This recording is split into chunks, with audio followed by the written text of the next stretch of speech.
मेहनत पढ़ाई पर करो मोहब्बत पर नहीं, मेहनत पढ़ाई पर करो मोहब्बत पर नहीं। जब सक्सेस मिलेगा तब लाखों लड़कियां आपके पीछे घूमेगी, तब लाखों लड़कियां आपके पीछे घूमेगी। लड़कियों को पीछे आप रखिए, लड़कियों को पीछे आप रखिए, यह नहीं कि लड़कियां के पीछे आप घूमिए। चलिए टाइम को महत्व देते हुए क्वेश्चन की ओर चलते हैं, जो कि बहुत महत्वपूर्ण है परीक्षा की दृष्टि से। क्लास 10th का साइंस है, जो मैं बोर्ड से क्वेश्चन लिया हूँ, देख लीजिए यहाँ पर। तो चलिए टाइम को न गवाते हुए चलते हैं, और इस क्लास को आप ज़्यादा से ज़्यादा शेयर कर दीजिए। चलिए टाइम को न गवाते हुए आगे चलते हैं। यहाँ पर देखते जाइएगा, क्वेश्चन को थोड़ा बड़ा कर लेते हैं कि आप लोगों को लौके साफ दिखे आप लोगों को। तो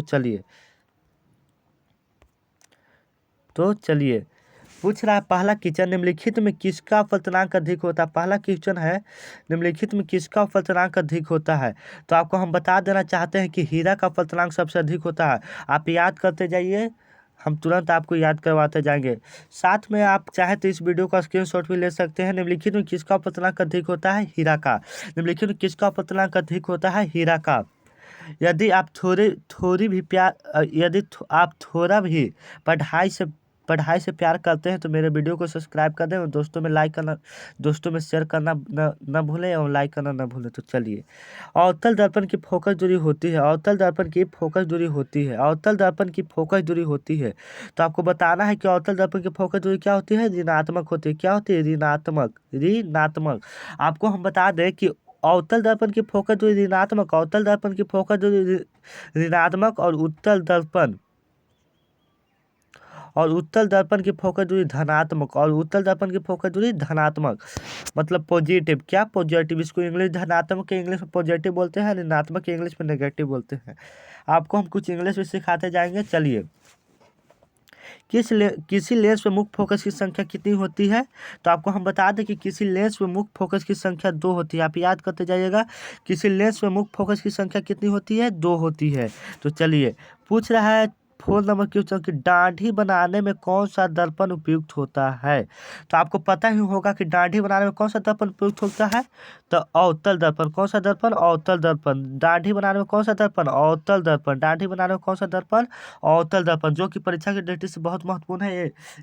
मैं 2022 में परीक्षा दिया हूँ, जो एक क्वेश्चन पूछा था 2022 में, तो इसलिए आप लोग इसे याद कर लें। तो चलिए, टाइम को न गवाते हुए आगे की ओर चलते हैं। तो चलिए, इस क्वेश्चन को थोड़ा छोटा कर देते हैं। अब आगे चलिए, अब इससे बड़ा कर लेते हैं, रुक जाएगा थोड़ा सा। हाँ चलिए, यहाँ पर देखते हैं, साफ पता चल रहा है ना। तो चलिए, पूछ रहा है कि अवतल दर्पण की फोकस दूरी एफ, अवतल दर्पण की फोकस दूरी क्या, एफ, और वक्रता त्रिज्या आर हो। तो पूछ रहा है कि इसके बीच संबंध बताए। तो आपको एक फार्मूला होता है जो आपको पता होना चाहिए, क्योंकि ये बहुत महत्वपूर्ण रखता है। तो इसका फार्मूला होता है एफ बराबर R/2, मैंने R/2। ये फार्मूला आप जिधर देखिए टिक लगा दीजिए। तो देखिए इसमें है किधर, हाँ देखिए सी ऑप्शन है, एफ बराबर R/2। ये फार्मूला आप याद रखिएगा, एफ एवं आर के बीच संबंध यही बताता है, एफ बराबर R/2। यही बताता है कि फोकस दूरी वक्रता त्रिज्या की आधी होती है, फोकस दूरी वक्रता त्रिज्या की आधी होती है। तो चलिए, कमेंट करते जाइएगा। आप लोगों को जो क्वेश्चन का आंसर पता है तो कमेंट करते जाइएगा, एवं लाइक करना नहीं भूले। तो चलिए, निम्नलिखित में किस, ये वीडियो का पार्ट 1 है, पार्ट 2 आपको जल्द ही मिलेगा। तो चलिए, निम्नलिखित में किस लेंस को अभिसारी लेंस कहते हैं, निम्नलिखित में किस लेंस को अभिसारी लेंस कहते हैं। तभी सारी लेंस हम आपको बता देना चाहते हैं कि उत्तल लेंस को अभिसारी लेंस कहते हैं, उत्तल लेंस को अभिसारी लेंस कहते हैं। उत्तल लेंस को कौन सा लेंस कहते हैं, अभिसारी लेंस कहते हैं। और अवतल लेंस को अपसारी लेंस, और अवतल लेंस को कौन सा लेंस, अपसारी लेंस। तो चलिए, टाइम को न गवाते हुए जल्द चलते चाहते हैं। तो चलिए आगे, पूछा जिस प्रकाश में किस वर्ण का तरंगदैर्घ्य न्यूनतम होता है। तरंगदैर्घ्य न्यूनतम, तरंगदैर्घ्य माने होता है कि जो हमको दूर से लौके उसको हम तरंगदैर्घ्य कहते हैं। तो तरंगदैर्घ्य माने सबसे ज्यादा, यह समझिए, सबसे ज्यादा समझिए। तो न्यूनतम, तो तरंगदैर्घ्य न्यूनतम सबसे कम किसका होता है, बैगनी का। किसका होता है, बैगनी का। और सबसे ज्यादा पूछेगा तो लाल का, क्योंकि लाल सबसे ज्यादा देखेंगे तो आप दूर से लौकता है। तो सबसे अधिक तरंगदैर्घ्य किसका हो जाएगा, लाल का। तो चलिए, टाइम को न गवाते हुए 10 क्वेश्चन को आज पूरा करते हैं। तो ये वीडियो का पार्ट 1 होगा, तो फिर आपको हम बताएंगे। तो चलिए, इस क्वेश्चन को छोटा कर लेते हैं।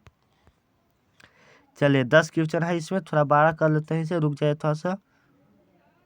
हाँ बस, यहाँ पर देखते जाइएगा।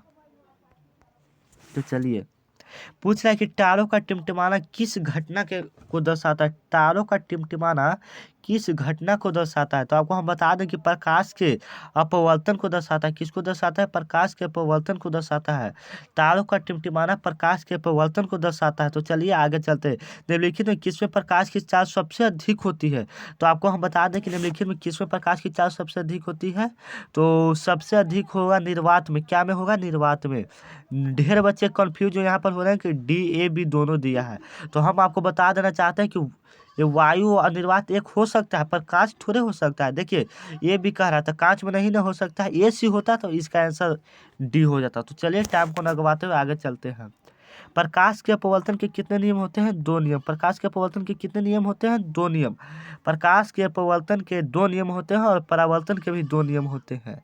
तो आज का क्लास यहीं समाप्त होते हैं। यदि अभी तक आप हमारे व्हाट्सएप ग्रुप में नहीं जुड़े हैं तो इस नंबर पर ही लिख के मैसेज कर दें 9334517119। ये मेरा व्हाट्सएप नंबर है, इस पर आप मैसेज ही लिख कर भेज दें, आपको जल्द ही ग्रुप में जोड़ दिया जाएगा। आज के लिए इतना ही बस।